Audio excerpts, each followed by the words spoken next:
నమస్తే. తెలంగాణలో bar council election జరగబోతున్నాయి 30వ తారీఖున. చాలా కాస్ట్లీ ఎలక్షన్ గురు ఇది. ఎందుకంటే ఇందులో ఫార్చునర్ కార్లు 50 లక్షల 60 లక్షల 70 లక్షల పెద్ద పెద్ద డీల్స్ జరుగుతూ ఉంటాయి ఇందులో. సో 30th ఈ ఎలక్షన్ జరగబోతున్నది. 23 మందిని ఎన్నుకోవాలి అడ్వకేట్లంతా. దాదాపు 35,000 మంది అడ్వకేట్లు ఓటు హక్కు కలిగి ఉన్నారు. ఈ 35,000 మంది 23 మందిని ఎన్నుకోవాలి. మొత్తం 25 మంది ఉంటారు. అందులో 23 ప్లస్ 2 ఎక్స్ అఫీషియో మెంబర్స్ ఉంటారు. సో ఈ 23 మందిని ఎట్లా ఎన్నుకోవాలి అంటే, మనం ఎమ్మెల్సీ ఎలక్షన్స్లో ఎట్లా అయితే ఓట్లు వేస్తామో ప్రయారిటీ బేస్డ్ 23 ఓట్లు మీరు వేయాలన్నమాట. సో కానీ 23 మందికి అందరికి వేయాలన్నా అంటే మినిమం 5గురికి తప్పకుండా వేయాలి. అంటే ఒక 5గురికి మాత్రం ఖచ్చితంగా వేయాలి. 23 వరకు వేయొచ్చు. సో అట్లా ప్రయారిటీ బేస్డ్ మీరు ఆ ఓటు హక్కుని వినియోగించుకోవాలి. సో ఇది ప్యూర్లీ అడ్వకేట్లకు సంబంధించిన బార్ కౌన్సిల్ ఎలక్షన్. చాలా సంవత్సరాలుగా ఇది వాయిదా పడుతూ వస్తున్నది. ఇంకొకటి, బార్ కౌన్సిల్ పైన అడ్వకేట్లే పెద్ద ఎత్తున విమర్శలు చేస్తున్నారు, ఆరోపణలు చేస్తున్నారు. మొత్తం ఇది అవినీతిమయం అయిపోయింది. అవినీతి కంపుతో మునిగిపోయి ఉన్నది. ఇది చాలా దారుణమైన సిచ్యువేషన్ ఉంది అని మాట్లాడుతున్నారు. ఎందుకంటే మరి డబ్బులు పెట్టి గెలిచిన తర్వాత అడ్వకేట్లు కూడా డబ్బులు తీసుకొని ఓట్లు వేసిన తర్వాత మరి అవన్నీ ఎట్లా రికవర్ చేసుకోవాలా? ఫార్చునర్ కారు 50 లక్షలు 60 లక్షలు ఉన్నది, ఆ పైనే ఉన్నది.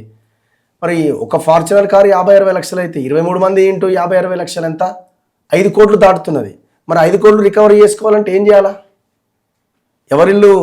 ఎవరిల్లు దోపిడీ చేయాలా? అడ్వకేట్ల ఇండ్లు దోపిడీ చేయాలి. అదే జరిగింది.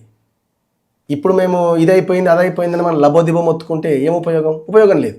సో అందుకే మేము ఈ ఎలక్షన్ చాలా కీలకమైన ఎలక్షన్ కాబట్టి మీకు అందరికీ మీ సంక్షేమం కోసం, మీ యొక్క జీవితాల కోసము, సో ఈ ఎలక్షన్ని కూడా చాలా ఇదిగా తీసుకొని మీ మెంబర్స్ని, మీ చైర్మన్ని సో చాలా జాగ్రత్తగా ఎన్నుకునే ప్రయత్నం చేయండి అని ఒక పిలుపునిచ్చే దాంట్లో భాగంగా ఈ వీడియోలు చేస్తున్నాం.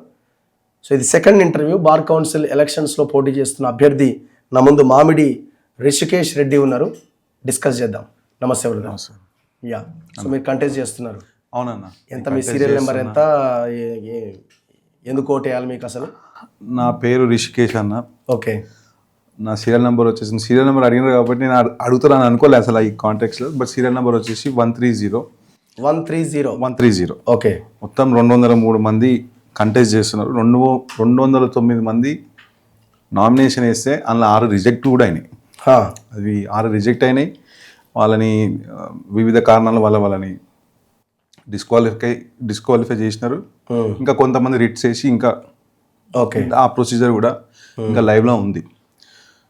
సో ఇప్పటికైతే 203 మంది మధ్యలో we are not competing, but I'm contesting for member bar council.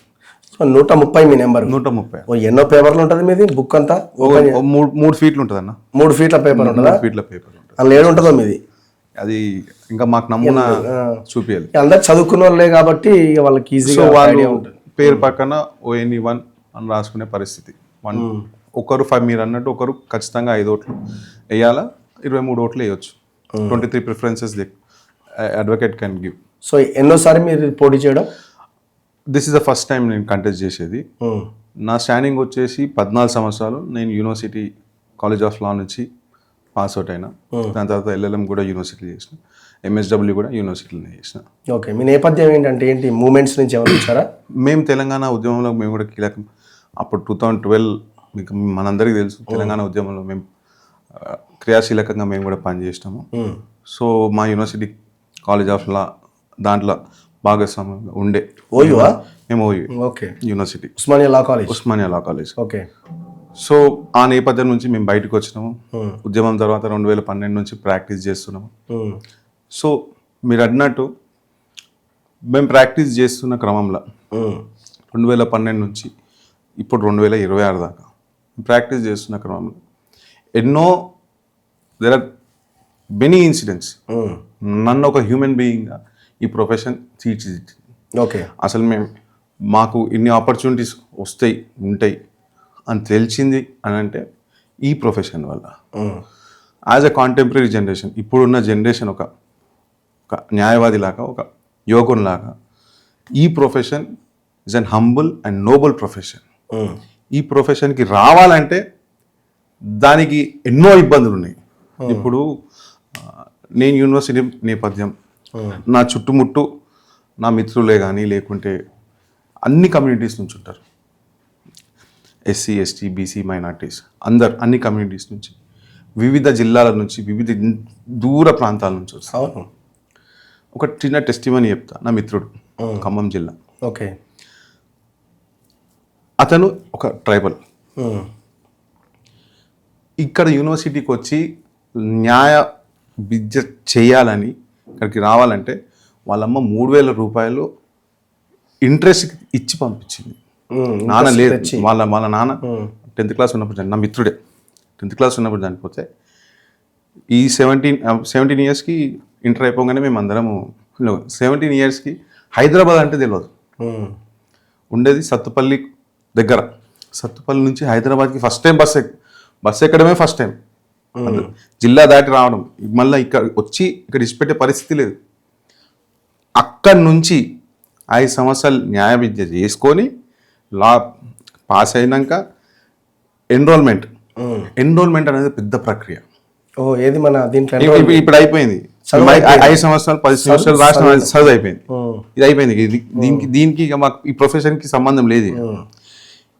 దీనిలో మేము మా అదృష్టం బాగుండే కాబట్టి మేము యూనివర్సిటీలో చదువుకున్నాం. మాకు ఫీజులు ఓన్లీ సెమిస్టర్ ఫీజెస్ ఉంటుండే, స్కాలర్షిప్ల వల్ల మెస్ ఛార్జెస్ లేకుండే. దాని తర్వాత ఇప్పుడు అసలైన జీవిత పోరాటం. 5 సంవత్సరాలు హ్యాపీగా ఉండాను. 5 సంవత్సరాలు మేము చాలా హ్యాపీగా ఉండే. ఉద్యమంలో భాగం ఉండే, యూనివర్సిటీలో ఉండే, అందరం కలుసుకుంటే అది డిఫరెంట్, ఒక కాలేజ్ లైఫ్ స్టైల్. దాని తర్వాత అసలైన లైఫ్ అప్పుడు స్టార్ట్ అయింది మాకు. ఎట్లా స్టార్ట్ అయిందంటే, మేము ప్రొఫెషన్కి రావాలంటే మాకు అప్పుడే AIB exam, all India bar council exam అని పెట్టారు. ఓకే. అంతవరకు లేకుండే ఈ పారామీటర్. ఈ ఎగ్జామ్ రాయడానికే పైసలు, ఎగ్జామ్ రాయడానికే పైసలు, మళ్ళీ ఎన్రోల్మెంట్ చేసుకోవాలంటే ఇప్పుడు బార్ కౌన్సిల్లో నేను ఎన్రోల్ కావాలి, ఓత్ తీసుకోవాలంటే అప్పుడు 3,500 రూపాయలు. ఎగ్జామ్కి పైసలు, ఎగ్జామ్కి 2,000 ఎంత ఉండే అప్పుడు, బుక్లు ఇస్తుండే. ఆ ఎగ్జామ్ అయిపోయాక కోట్ కొనుక్కోవాలి, గౌన్ కొనుక్కోవాలి, షూస్ కొనుక్కోవాలి, మళ్ళా తెల్ల షర్టు, నల్ల ప్యాంటు.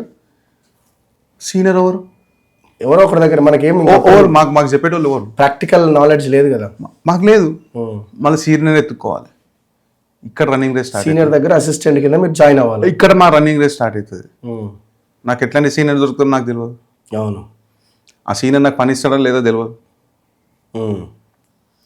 మేము ఏం పని చేస్తామో తెలియదు. బయటికి పోతే ఇబ్బందికరమైనటువంటి వాతావరణం. But all said and done, ఇన్ని పరిస్థితుల మధ్యలో కూడా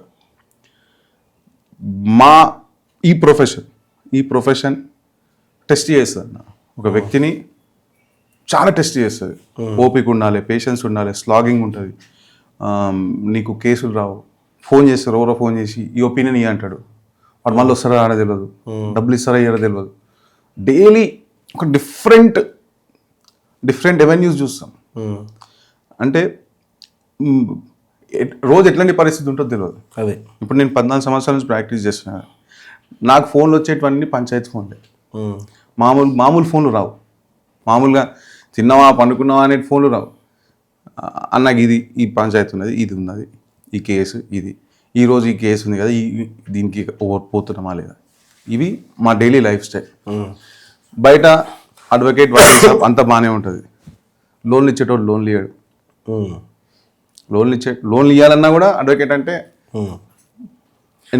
ఇవన్నీ మీ సమస్యలు.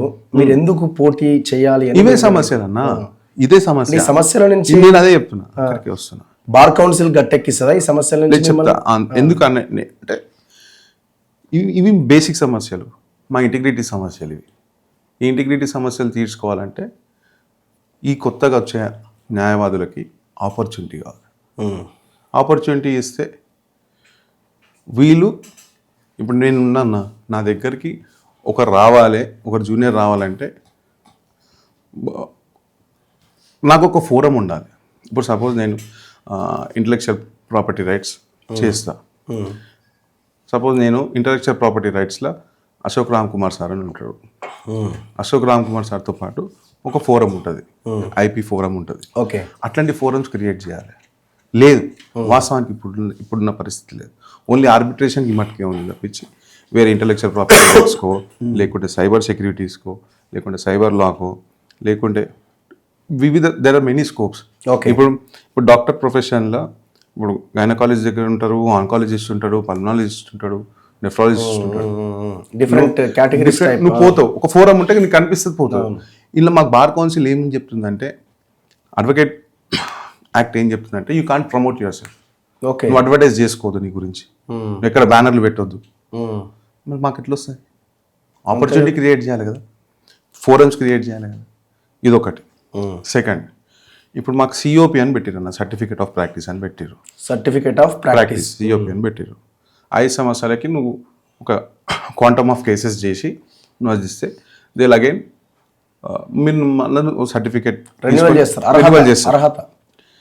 ఇప్పుడు నేనేమంటా అంటే, ఇప్పుడు నేను యాజ్ అన్ అడ్వకేట్, నేను ఇప్పుడు చదువుకునేటప్పుడు ఒక లీగల్ ఎయిడ్ క్యాంప్ నా ఊర్లో చేసిన. ఎందుకు? నాకు మార్కుల కోసం. ఇప్పుడు ఎందుకు ఏం? ఇప్పుడు మన తెలంగాణలో 20,000 గ్రామాలు ఉన్నాయి. 20,000 గ్రామాలలో 35,000 మంది అడ్వకేట్లు ఉన్నారు. గ్రామంలో పట్టుకొని సర్వీస్ చేయమనండి. మాకు కూడా ఒక ఆపర్చునిటీ అండి. ఇప్పుడు డాక్టర్ ఒక మెడికల్ క్యాంప్ పెడతారు, మరి అడ్వకేట్ లీగల్ ఎయిడ్ క్యాంప్ ఎందుకు పెడతలేడు? Bar council పెట్టొచ్చుగా. నేను అదే అంటున్నాను. ఇప్పుడు బార్ అసోసియేషన్ ఉన్నాయి, 113 బార్ అసోసియేషన్ ఉన్నాయన్న. మీరు వాళ్ళకి చెప్పండి, ఇన్స్ట్రక్ట్ చేయండి. మీకు సిఓపి కావాలంటే వీళ్ళతో పని చేయండి. గ్రౌండ్లో చెప్పండి. రిట్ పిటిషన్ అంటే ఏముంటుందన్న, నా రైట్ ఇన్ఫ్రింజ్ అవుతుంది, లేకుంటే నా రైట్ నాకు ఇబ్బంది అయితే నేను హైకోర్టుకి వెళ్ళి రిట్ పిటిషన్ ఇస్తాను. రిట్ పిటిషన్ వేయాలని గ్రామస్థాయిల వ్యక్తులకు తెలియదు. ఎప్పుడు తెలుస్తుంది? నాలాంటి కొత్త అడ్వకేటు కేసు కోసం పోయి వాళ్ళ అడ్రస్ చేసి రిట్ పిటిషన్ తెచ్చుకుంటాడు, కేసు వస్తుంది. నేనైతే అడ్వర్టైజ్ చేస్తలేము కదా, లీగల్ సర్వీసే చేస్తున్నాము. దాంట్లో వయా మీడియా ఏదన్నా వాళ్ళకి డబ్బులు వస్తే మంచిదే కదా. ఇటు పబ్లిక్కి వెల్ఫేర్ జరుగుతుంది, పబ్లిక్ సమస్య అడ్రస్ అవుతుంది, మా అడ్వకేట్ సోదరుని ఇది కూడా అవుతుంది. ఇదంతా పక్కన పెడితే కార్పొరేట్ స్టైల్లోకి వస్తే లిటిగేషన్ ఫండ్ మేనేజ్మెంట్ అని ఉంటుంది. ఇప్పుడు ఇది ఇక్కడ మన దగ్గర అంత ప్రిడామినెంట్గా లేదు. There are many corporates. ఇప్పుడు వెంచర్ క్యాపిటలిస్ట్లు ఎట్లయితే కొత్త స్టార్టప్స్కి అవకాశాలు ఇస్తున్నారు, ఇక్కడ అడ్వకేట్స్కి లిటిగేషన్ ఫండ్ మేనేజ్మెంట్ అని they can create a space. అంటే లిటిగేషన్ ఉన్నది, ప్రిడామినెంట్ ఒక లిటిగేషన్ ఉంది, దానికి ఫండ్ చేస్తే దాన్ని ఫండ్ చేసే వాళ్ళు వేరే వాళ్ళు ఉంటారు. అది ఫండ్ చేసి ఇక్కడ వీళ్ళకి డబ్బులు ఇస్తే ఆ లిటిగేషన్ సెటిల్ అవుతుంది. సెటిల్ అయినప్పుడు అడ్వకేట్ సెటిల్ అవుతాడు, క్లయింట్ సెటిల్ అవుతాడు. ఈ స్కోప్ బార్ కౌన్సిల్ చేయాలి. బార్ కౌన్సిల్ చేస్తే ఈ స్కోప్ బయటకు వస్తుంది. వేరే వాళ్ళకి ఎందుకు వస్తుంది? ఇప్పుడు ఇంకోటి, నేను ప్రాక్టీస్ చేయాలి, నేను ఏ సీనియర్ దగ్గర పోవాలో తెలియదు. చాలామంది సీనియర్స్ వేరీడ్ సీనియర్స్ ఉంటారు. ఒక్కొక్క సీనియర్ దగ్గర ఒక్కొక్క ఎలిజిబిలిటీ ఉంటుంది. ఒక సీనియర్ దగ్గర పోవాలంటే ఒక జూనియర్కి ఇన్ఫీరియారిటీ కాంప్లెక్స్. అవును, సీనియర్స్ అంటే వాళ్ళ ఆఫీసులు పెద్ద లావిష్ ఆఫీసులు ఉంటాయి. నా దగ్గర కారు ఉంటుందా, లేక నా దగ్గర సైకిల్ మీద వస్తానా, స్కూటర్ మీద వస్తానా, బస్సు ఉన్నదా నాకు తెలియదు. నేను ఎన్రోల్ అయినప్పుడు నా దగ్గర బైక్ ఉన్నాను. నేను నా దగ్గర బైక్ ఉన్నప్పుడు నాకు బైక్ మీద అలో చేసే సీనియర్ నాకు దొరికేటు. బస్సులలో పోయే ఇప్పటికీ లేడీ అడ్వకేట్స్ చాలామంది, లేకుంటే జూనియర్ అడ్వకేట్స్ బస్సులలో ట్రావెల్ చేస్తూ ఉంటారు ఒక కేసు గురించి. ఇక హైదరాబాద్ నుంచి మంచిర్యాల పోయే పరిస్థితి ఉంటుంది, మంచిర్యాల నుంచి ఇక్కడికి వచ్చే పరిస్థితి ఉంటుంది. సో ఇంత కాంప్లెక్సిటీ నేచర్ ఉన్నటువంటి ప్రొఫెషన్ మా న్యాయవాద ప్రొఫెషన్. ఇవన్నిటికీ బార్ కౌన్సిల్ అడ్రస్ చేయగలుగుతుంది. మాకు సీనియర్ని ఎంచుకునే ఇన్ఫీరియారిటీ కాంప్లెక్స్ పోతే సగం సక్సెస్ అయినట్టు. ఫస్ట్ మాకు అక్కడ ఫస్ట్ స్టార్ట్ అవుతుంది. దాని తర్వాత బార్ కౌన్సిల్ ఇంకేమేమి ఆపర్చునిటీస్ చేయగలుగుతుంది అంటే, ఇప్పుడు ఒక నిర్మల్, బైన్సా, ఆదిలాబాద్, ఖానాపూర్ అడ్వకేట్స్ ఉంటారు. వాళ్ళు హైకోర్టులో రిట్ పిటిషన్ వేయాలి, లేకుంటే హైకోర్టులో 2 రోజులు ఉండాల్సినటువంటి పరిస్థితి. ఆర్టీఐ కమిషనర్నో లేకుంటే ఏదో సెక్రటరేట్కో ఏదో దేనికోసమో వస్తారు ఒక పని మీద, క్లయింట్ పని మీదనే, అడ్వకేట్ ప్రొఫెషన్ పని మీదనే. వాళ్ళకి ఉండనీకి ఇల్లు ఉండదు ఇక్కడ, వాళ్ళకి ఫెసిలిటేట్ చేయడానికి ఏముండదు. పోలీసు వాళ్ళకు ఉంది, పోలీసు వాళ్ళకి అంటే వాళ్ళకి వేరే స్టేట్ వేరే డిస్ట్రిక్ట్స్ నుంచి వచ్చినప్పుడు వాళ్ళకి పోలీస్ క్వార్టర్స్ అని ఎక్కడనో అకామిడేట్ చేస్తారు. ఇక్కడ మాకు లేదు. వెరీ మచ్ డూవబుల్ అన్న, it is very much doable. ఇదేమి కొన్ని 100 కోట్లతో ఏం కాదు, ఒక మినిమంలో మినిమం చేసుకునేటటువంటి పరిస్థితి కూడా ఉంటుంది. ఓకే. ఇంకొకటి, ఇప్పుడు మామూలుగా మా ఆర్టీసీ ఎంప్లాయీస్ ఉన్నారన్న, ఆర్టీసీ ఎంప్లాయీస్కి ఒక హాస్పిటల్ ఉంది, ఓకే, కాంప్రిహెన్సివ్ హాస్పిటల్ సెటప్ ఉంది. మాకు హాస్పిటల్ సెటప్ లేదు. 50,000 మంది ఉన్నాం. ఇన్సూరెన్స్ ఉందేమన్నా, హెల్త్ ఇన్సూరెన్స్ లాంటి? హెల్త్ ఇన్సూరెన్స్ మా వెల్ఫేరే, మేము కట్టే డబ్బుల నుంచి, మా వెల్ఫేర్ నుంచి దాన్ని అక్యుములేట్ చేసుకొని అందరికి డిస్పోజ్ చేస్తున్నారు. అది 1 lakh వరకు ఉంటుంది హెల్త్ ఇన్సూరెన్స్. అంతే అంతే. ఇప్పుడు వచ్చే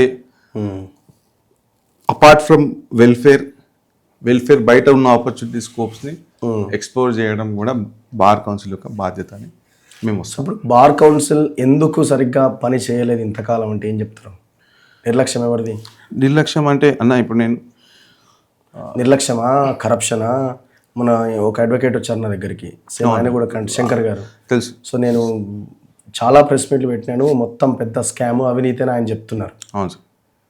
ఇక్కడ ఓట్లప్పుడు అమ్ముడు పోయిందేమో మళ్ళీ అడ్వకేట్లే, అవును, డబ్బులు తీసుకున్నారు. ఇప్పుడు కూడా నడుస్తున్నాడు, 5,000 10,000 నడుస్తున్నాడు లెక్క అంతే అంటున్నారు. మరి అది ఎంతవరకు సరే? ప్రతి ఎలక్షన్లో ఉంది, ఈ ఎలక్షన్ ఆ ఎలక్షన్ అని కాదు, ప్రతి ఎలక్షన్లో ఉంది. మొన్న మా ప్రెస్ క్లబ్ ఎలక్షన్ జరిగితే అక్కడ కూడా కొంత ఇట్లాంటి వ్యవహారాలు జరిగినాయి. ప్రతి దాంట్లో ఉన్నది. ఎవరిది తప్పు ఇక్కడ అన్న? ఇలా తప్పు అనేది మీరు ఎన్నుకునేటప్పుడు మనం ఎన్నుకుంటున్నాం అన్న, బార్ కౌన్సిల్ మెంబర్ని ఎన్నుకుంటున్నాము, ఒక కల్ట్ ఫిగర్ని ఎన్నుకోవాలనుకుంటాం. కల్ట్ ఫిగర్ అంటే అన్నీ, ఇప్పుడు ఒకసారి ఒక సీనియర్ ఉన్నారు, ఆయన అన్నీ చేయలేడు కదా. ఆయన మైండ్లో ఏముంటుంది? ఆయనకు ఒక డిస్క్రిప్షన్ ఉండాలి. నేను సర్వీస్ చేయాలి, నేను ఇది చేయాలి, నేను అందరికీ అవకాశం ఇచ్చే పరిస్థితి ఉండాలని ఆయన చెప్పాలి. ఫస్ట్ ఆయన ఆలోచన ఏముందనేది చెప్పాలి. అసలు ఫస్ట్ కొత్తలకు అవకాశం ఇయ్యరు మీరు, అవకాశమే రాదు. ఉన్నోళ్ళనే మళ్ళీ వాళ్ళే, అదే ఒక సిండికేట్, ఆ సిండికేట్ల నుంచే వాళ్ళే ఎలక్ట్ అయ్యి బయటికి వచ్చి వాళ్ళే ఎలక్ట్ అవుతారు, వాళ్ళే ఉంటారు కాబట్టి వాళ్ళే నడుస్తుంది. సో ఒక 5 సార్లు పోటీ చేస్తే ఇంకోసారి అవకాశం లేకుండా చేయొచ్చు? ఏం లేదు. 5 సార్లు అండి, 5 సంవత్సరాలు ఎన్నిసార్లు చేయొచ్చు. ఇప్పుడు ఒక్కొక్కరిది ఒక్కొక్క సిండికేట్ సిస్టమ్ తయారైపోయింది. పార్టీల వారిగా అన్ని ఉంటాయి దీంట్లో. పార్టీ ఉంటుంది, కమ్యూనిటీ ఉంటుంది, ఎవ్రీథింగ్. మనీ ఉంటుంది. మేము అలాంటి జూనియర్స్ ఉంటారు, మాకు ఆస్పిరేషన్ కావాలి, మేము రావాలి, మాకు వెలుగులోకి రావాలి, మాకు ఉంటుంది. సో ఇక్కడ ప్యానల్ లేదు కదా ఎక్కడ కూడా. దీంట్లో ప్యానల్ సిస్టమ్ 23 మంది ఇండిపెండెంట్, 23 మంది ఎవరికి ఓట్లు పడితే 23 మంది వాళ్ళే గెలుస్తారు. ఇలా మీరు అన్నట్టు ఇక తర్వాత ఉంటుంది సినిమా.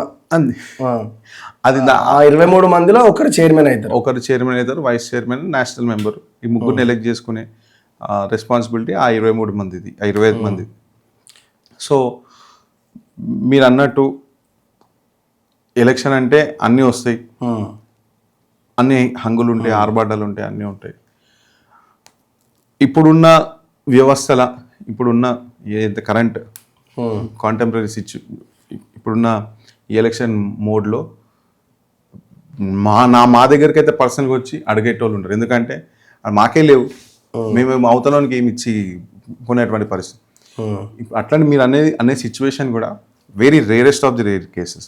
నేను అడ్వకేట్స్ని అట్లా అనడం కరెక్ట్ కాదు, వాళ్ళు డబ్బులు తీసుకుంటారు నేను అనను. Very rarest of the rarest case.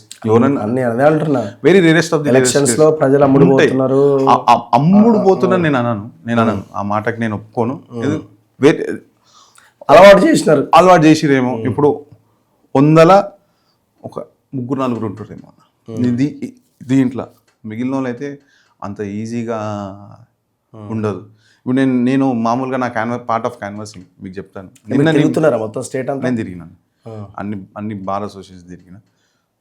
అయితే పార్ట్ ఆఫ్ క్యాన్వాసింగ్ నేను ఒక లెటర్ పంపించిన. నేను ఒక మేడం ఫోన్ చేసింది. మేడం ఫోన్ చేసి నువ్వేమో కింద అడ్వకేట్ అని రాసుకుని నాకు అడ్వకేట్ అని రాయాలి అని.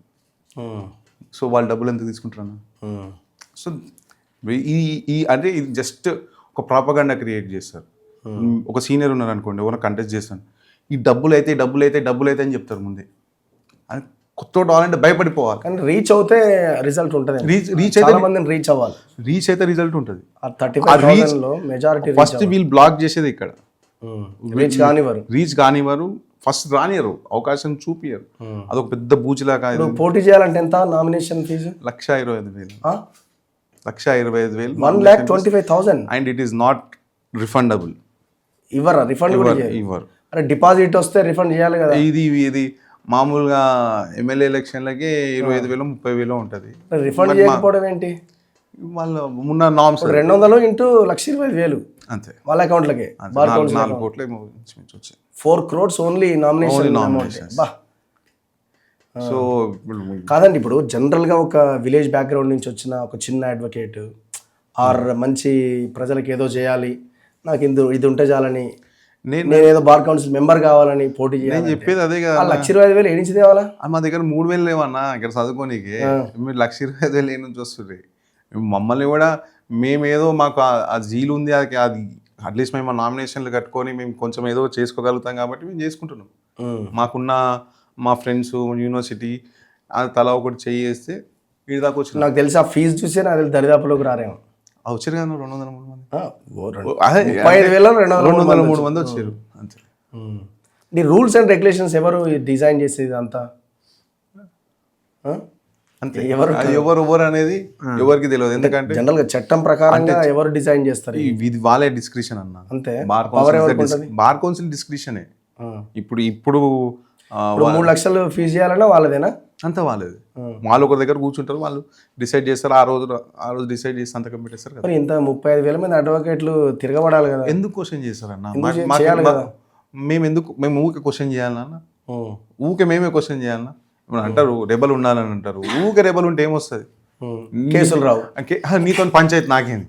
అదే సపోజ్ నీతో పంచాయతీ అయింది. ఇప్పుడు నేను బార్ కౌన్సిల్ కేసులు రావు. ఇప్పుడు నేను బార్ కౌన్సిల్ క్వశ్చన్ చేస్తాను, నా మీద ఏదైనా డిసిప్లినరీ యాక్షన్ నా మీద రాస్తారు. ఇప్పుడు మొన్న రీసెంట్గా ఒక అడ్వకేట్ది కూడా అదే, ఆయన మీద ఒక క్రిమినల్ కేసు ఉందని ఆయనకే తెలియదు, ఆయన నామినేషన్ పక్కన పెట్టేసారు. ఓకే, జస్ట్ వాట్సాప్లో వచ్చింది. ఇప్పుడు నేను బార్ కౌన్సిల్తో కొట్లాడదాం అనుకుంటున్నాను అనుకో, నా మీద డిసిప్లినరీ యాక్షన్ ఉంటే నేను ఎవ్రీ సాటర్డే రోజు తెల్ల షర్ట్ నల్ల ప్యాంట్ వేసుకొని చేతులు కట్టుకొని నిలబడాలి బార్ కౌన్సిల్. నాకేం అవసరం చేతులు కట్టుకొని? మరి డిసిప్లినరీ యాక్షన్ అంటే సినిమాలు చూసినట్టే, ఇది సినిమాలో చూసినట్టే. ఇంకా లోపల ఏమైతే నేనైతే ఇప్పుడు ఫేస్ చేయలే కాబట్టి నాకు తెలియదు. బట్ మేము చూస్తుంటాం సాటర్డే బార్ కౌన్సిల్ ముందర కొంతమంది అడ్వకేట్స్ ఉంటారు చేతులు కట్టుకొని నిలబడతారు. బా, మరి ఇది ఎక్కడ? ఇది హ్యూమిలియేషన్, ఫ్యూడల్ సిస్టమ్. మరి అదే కదా. ఇప్పుడు మేము అది బద్దలు కొట్టాలనే కదా మేము అడిగేది. మేము అనేది కూడా అదే కదా, చేతులు కట్టుకొని నిలబడాలి అడ్వకేట్. అందరూ ఏమనుకుంటారు, అందరికి ఫ్యాన్సీయే కనిపిస్తుంది అన్న. ఇక్కడ లోపల జరిగేటటువంటివి బాధలు ఎవరికి తెలియవు. ఇప్పుడు మా అడ్వకేట్ల మీద కూడా కేసులు వేస్తారు, పుట్టిన విండిక్టివ్గా కేసులు వేస్తారు. ఇప్పుడు ఒకవేళ కొంత రెబల్గా ఉంటే తన కేసులు రాకుండా కూడా ఇన్ఫ్లుయెన్స్ చేస్తారు కదా. కేసులు రాకుండా ఎవరు ఇన్ఫ్లుయెన్స్ చేయలేరు, కానీ ఇట్లాంటి ఏదో ఒకటి ముద్రేస్తారు, ఏదో ఒక ముద్రేసి పిలిపించుకోవడము, లేకుంటే ఇట్లాంటివి అవసరం. బార్ కౌన్సిల్ నుంచి కూడా తీసేసే ఇది కూడా ఉంటుంది. అట్లా కాదన్న, కొన్ని సంవత్సరాలు నడిచింది అనుకో, నాకే ఓపిక చచ్చిపోతుంది అంతే. అడ్వకేట్ నేను కొట్లాడాలన్నా, లేకుంటే నా కోసం నేను కొట్లాడాలన్నా, లేకుంటే ప్రజల పక్షం నుండి సొసైటీ కోసం ఏమైనా చేయాలనుకోవాలన్నా. మీరు ఓన్లీ మెంబర్ అనుకుంటున్నారా? చైర్మన్కి ఏమైనా టార్గెట్ పెట్టిరా? నేనన్నా అవకాశం అన్నా. ఓకే, ఇప్పుడు నాకు అవకాశం వస్తే నేను చేయొద్దని నాకు ఎందుకు ఉండదు? భరత్ అని నేను సినిమాలో అంటే వీఆర్ వెరీ క్విక్ లెర్నర్స్ అని, we are also very quick learners. అట్లా ఉన్న సిస్టమ్ని అడాప్ట్ చేసుకోవడం. ఇప్పుడు నాకు జీల్ ఉన్నది, మేము కెపాసిటీ ఉన్నది, మేము చేయగలుగుతాము. సిఎస్ఆర్ నుంచి తీసుకురావచ్చు కదా డబ్బులు. Last time bar council members ఏమంటున్నారు, మాకు సీఎం అపాయింట్మెంట్ ఇలా అంటున్నారు. నువ్వేం చేసినావు సిఎస్ఆర్ నుంచి? నీకు ఆ విచక్షణ ఉంటే, మీకు ఆ విచక్షణ ఉంటే 25 మందిలో ఒక చైర్మన్ లేకుంటే ఎవరినో టార్గెట్ చేయడం కాకుండా మీరు ఎందరూ ఏం చేసారు? మరి మీరు సొంతంగా మీరు సిఎస్ఆర్ని ఎందుకు ఆ ఫండ్ని తీసుకురావచ్చు కదా. ఇప్పుడు మీరు ఏ మంత్రిని కలుస్తారు జనరల్గా? హోమ్ మినిస్టరా? ఎట్లా కన్సర్న్ ఉంటుందా? మాకేముండదు, law secretary, maximum law secretary. CM గారిని కూడా నాకు తెలిసి ఇప్పుడు 2 సార్లు సీఎం గారు కూడా అపాయింట్మెంట్ ఇచ్చినట్టున్నారు. కొన్ని నేను ఎక్కడ బార్ కౌన్సిల్ మెంబర్లు ముఖ్యమంత్రి బయటికి పబ్లిసైజ్ చేయరు. అది కాంట్లా ఆ 23 మంది ఎప్పుడన్నా ప్రెస్ని అడ్రస్ చేస్తారా? చేయకూడదా? వాళ్ళకేం అవసరం? చేయొచ్చా చేయకూడదా? వాళ్ళు just press release statement release చేస్తారు అంతే. అంతే. వాళ్ళు కమ్యూనిటీ చాలా పెద్దది, 35,000 అంటే చాలా పెద్ద కమ్యూనిటీ. మాకు ఆ డీసెంట్రలైజ్ స్ట్రక్చర్ కూడా ఉంది అన్న. వీళ్ళ కింద ఒక సిస్టమ్ పెట్టుకోరు కదా, బార్ అసోసియేషన్స్ అని కింద కింద ఓకే, వాళ్ళు లెటర్ తీసుకుని అంతే. ఇది ఒక ఫ్యూడల్ వ్యవస్థ కింద వీళ్ళందరూ ఒక ఇప్పుడు బార్ కౌన్సిల్ చెప్పిన దాని ప్రకారం అసోసియేషన్స్ అన్ని రన్ అవుతున్నారు. రన్ అవుతాయి. ఇప్పుడు ఎవ్రీ ఇయర్ వాళ్ళకి బార్ అసోసియేషన్స్కి ఎలక్షన్ కావాలి. వాళ్ళకేమో ఇయర్ టర్మ్, ఇదేమో 5 years టర్మ్. వీళ్ళు తోక జాడిస్తే వాళ్ళు టైట్ చేస్తారేమో. అంతే కదా వీళ్ళకి. ఇప్పుడు చిన్న ఎగ్జాంపుల్, ఇప్పుడు ఒక నిర్మల్లో 120 మంది అడ్వకేట్స్ ఉన్నారు. వెల్ఫేర్ స్టాంప్ అని ఉంటుంది మాకు. ఎవ్రీ కేస్కి మేము వెల్ఫేర్ స్టాంప్ పెట్టాలి. 250 rupees వెల్ఫేర్ స్టాంప్. ఓకే, ఇది బార్ కౌన్సిల్కే పోతుంది. అయితే ఈ వెల్ఫేర్ స్టాంప్ రావాలన్నా కూడా అసోసియేషన్ నుంచి లెటర్ వస్తే అక్కడికి పోతుంది. మనం ఎంత ఆపొచ్చు? సో కౌన్సిల్కి అంత పవర్ ఉంది. సో ఒక అడ్వకేట్ ప్రాక్టీస్ చేయాలంటే కూడా ఇప్పుడు దీనికి ఏమి కంప్లైంట్ చేయడం అట్లా ఏమి ఉంటుందా? చేస్తారన్న. చేసినంత మాత్రాన అది బయటికి రావాలని ఏముంటుంది? ఇప్పుడు పాత మెంబర్స్ అంటున్నారు మీరు ఆర్టీఏ చేసిరా అని అంటున్నారు. లేకుంటే మీరు అసలు ఏముందని ఆర్టీఏ చేయనికి? అసలు ఏమైనా ఉంటే కదా ఆర్టీఏ చేయనికి. ఇది మేమనే కొత్త కంటెస్ట్ చేసి వాళ్ళ వర్షన్. సో రిజల్ట్ ఈసారి డిఫరెంట్గా ఉంటుంది అనుకుంటున్నారా? 100% అన్న. ఈసారి డిఫరెంట్గా ఉంటుంది. ఈసారి మాకు తెలిసి బై గాడ్స్ గ్రేస్ యువకులు కూడా కొంతమంది వేసినారు, వాళ్ళు కూడా బయటికి వచ్చినారు. సో వాళ్ళు కూడా ఆపర్చునిటీ వస్తుందని అనుకుంటున్నారు. అలాంటి వాళ్ళు కూడా ఉన్నారు. సో మాకు కూడా అవకాశం వస్తుందని మేము అనుకుంటున్నాము. 100% అవకాశం వచ్చినప్పుడు ఈ కాంటెంపరీ జనరేషన్కి కావాల్సినటువంటి టెక్నికల్ ఎయిడ్ని మా యంగ్ జనరేషన్ అడ్వకేట్స్కి ఇవ్వాలని మా కోరిక. ఈ న్యాయ విద్య ఇప్పుడు మేము ఎప్పుడైతే చదువుకున్నామో, మేము ఎప్పుడైతే లా సెట్ రాసినామో అప్పుడు ఇంతమంది లేకుండే. ఇప్పుడు దగ్గర సంవత్సరానికి 1,00,000 మంది, 50,000 మంది, 50,000 to 1,00,000 మధ్యలో లా సెట్కి అపియర్ అవుతున్నారు. సో సీట్లు పెరుగుతున్నాయి. సో మీకు అందరూ ఇవన్నీ మాట్లాడుతున్నారు, కానీ న్యాయ విద్య చేయాలనుకుంటే అది కూడా బార్ కౌన్సిల్ చేతిలోనే ఉంది. నియంత్రించే శక్తి కూడా బార్ కౌన్సిల్. చదవాలన్నా కూడా ఎట్లా? ఇప్పుడు యూనివర్సిటీలో మాకు 60 సీట్లు ఉంటాయి. అదే ప్రైవేట్ కాలేజ్లో ఎంత ఉన్నాయి? 100 సీట్లు ఉన్నాయి. 100 ఉన్నాయి. ఒక కాలేజ్ సీట్లు ఉంటాయి. ఇప్పుడు యూనివర్సిటీలో ఇన్ఫ్రాస్ట్రక్చర్ ఉందా, లేకుంటే వాళ్ళు అంతకన్నా ఇంకా అడిషనల్ ఇన్ఫ్రాస్ట్రక్చర్ ఏమి ఇస్తారో మాకు తెలియదు. అది బార్ కౌన్సిల్ వాళ్ళు. ఇప్పుడు మీరు చదువుకున్నప్పుడు యూనివర్సిటీ సీట్లు ఎంత? మేము చదువుకున్నప్పుడు మాకు 80 సీట్లు ఉన్నాయి. ఇప్పుడు 60. 60 తగ్గినాయి, కానీ మాకు ఎక్కువ కాలే. ప్రైవేట్ కాలేజీలో పెరిగినాయి. అది ఎవ్రీ ఇయర్ పెరుగుతుంటాయి. బార్ కౌన్సిల్కి ఏం సంబంధం? వాళ్ళే కదా ఇన్ఫ్రాస్ట్రక్చర్ ఇన్స్పెక్షన్ చేసేది, వాళ్ళు అప్రూవ్ చేయాలి. మేము ఓత్ తీసుకోవాలన్నా కూడా బార్ కౌన్సిల్ మెంబర్ మీదనే ఓత్ తీసుకోవాలి, ముందరనే ఓత్ తీసుకోవాలి. మమ్మల్ని ఎక్స్పెల్ చేసే కెపాసిటీ కూడా వాళ్ళకి. చదువుకోవాలన్నా వాళ్ళ చేతిలోనే ఉంది, మమ్మల్ని బయటికి పంపించాలన్నా వాళ్ళ చేతిలోనే ఉంది, మమ్మల్ని ఉంచాలన్నా వాళ్ళ చేతిలోనే ఉంది, మేము చచ్చిపోయినాక మాకు పైసలు ఇవ్వాలన్నా వాళ్ళ చేతిలోనే ఉంది. సో ఆ స్ట్రక్చర్ని డీసెంట్రలైజ్ చేసి బద్దలు కొట్టాలన్నటువంటి ఆలోచన మాకు ఉంది. సో ఈ గైడ్ లైన్స్ కూడా మార్చాల్సిన అవసరం ఉంది. ఇప్పుడు చదువుకోవాలంటే బార్ కౌన్సిల్ స్టాచ్యుటరీ బాడీ అన్న, వీళ్ళు ఏదైనా చేసుకోవచ్చు. బార్ కౌన్సిల్లో 25 మంది ఒక డిసిషన్. ప్రైవేట్ కాలేజీలో సీట్లు పెంచే అధికారం నీ చేతులు ఉందంటే వాడు ఇచ్చే డబ్బులు తీసుకొని ఎన్నైనా పెంచుతావు. నేను చెప్తలేను కానీ సో మరి యూనివర్సిటీలో కూడా పెరగాలి కదా, గవర్నమెంట్ కాలేజీలో పెరుగుతలేదు. నేను అనేది మేము అనేది అదే, యూనివర్సిటీలు ఎందుకు పెరుగుతలేవు? ఇప్పుడు పేద బలహీన వర్గాలు వచ్చి చదువుకోవాలంటే ఎక్కడ యూనివర్సిటీలో సీట్లు పెరుగుతాయి, ఆటోమేటిక్గా వాళ్ళకు ఒక అవకాశం వస్తుంది ఒక ప్రొఫెషనల్ విద్యను తీసుకురానికి. This is the biggest profession, second biggest profession in the world. This is a uniform profession. Uniform వేసుకున్నటువంటి ప్రొఫెషన్ ఈ ప్రపంచం లేదన్న సెకండ్ ఉందంటే అది న్యాయవాదం. సో ఇప్పుడు ఎంత మీకు ఖర్చు అవుతుంది ఓవరాల్గా? నేనైతే నా ఖర్చు అంటే మిత్రులు ఉన్నారు, శ్రేయోభిలాషులు ఉన్నారు, చేసేవాళ్ళు ఉన్నారు, చేసుకుంటారు. అన్ని ఉంటాయి ఇంట్లో, దావత్లు, సిట్టింగ్లు అన్ని ఉంటాయా? గ్రూపులు అన్న ఇప్పుడు అన్నీ ఉంటాయి. ఇప్పుడు నేనేమనుకుంటా, సపోజ్ అంటే నేను చేస్తున్నాను కాదు, కానీ ఇప్పుడు నా మిత్రుడు కంటెస్ట్ చేస్తుండు, కంటెస్ట్ చేసినప్పుడు ఆ నా మిత్రునికి నేను దావా తీసుకుంటే తప్పేందని అంటారు. అదేలే ఇక నడుస్తుంది ఇక. ఇప్పుడు నాకున్న మిత్రునికి నేను దావా తీసుకుంటే తప్పేందని అంటారు. అదే నేను దాన్ని ఎట్లా అవాయిడ్ చేయగలుగుతా? అరే ఓ భయ్ మేము ఇద్దరం కూర్చున్నాం, దానికి తప్పేందని అంటారు. దాన్ని నేనైతే ఓవర్ రూల్ చేయలేను కదా. ఇప్పుడు మేము ఆ పెద్ద శక్తులను తట్టుకోవాలంటే మాకు మీలాంటి వాళ్ళు సామాజిక కార్యకర్తలు మాకు తోడ్పడి ఉంటే మేము ఆ పెద్ద శక్తులని కొంచెం మొన్నటిదాకా పవర్లో ఉన్న శక్తులు ఇప్పుడు పోటీ చేయట్లేదు కదా మరి, అయినా కూడా ఇన్ఫ్లుయెన్స్ చూపిస్తున్నారా? అట్లేం లేదు. మీరు అంటే అన్న నేను ఇందులో ఒకటి మనం అర్థం చేసుకోవాల్సిన విషయం, నాకు తెలిసిన విషయం నేను చెప్పి, ఇప్పుడు ఎవరైనా సరే పాత వాళ్ళన్నా కొత్త వాళ్ళు అవ్వాలనుకున్నా కూడా వీళ్ళందరూ అడ్వకేట్ ఫెటర్నిటీకి సర్వీస్ చేసారు. కానీ ఏంటంటే లార్జర్ స్కేల్లో చేయాలి. ఇప్పుడు నాకు 10 మంది పరిచయం ఉంటే ఆ 10 మందికి వడ్డించిన, అందరికి వడ్డియాలి. 100 మంది దావత్ చేసినప్పుడు 100 మందికి వడ్డియాలి. లేదు మా వాళ్ళు 30 మంది ఉన్నారు, మేము 30 మందికి వడ్డించుకునేది.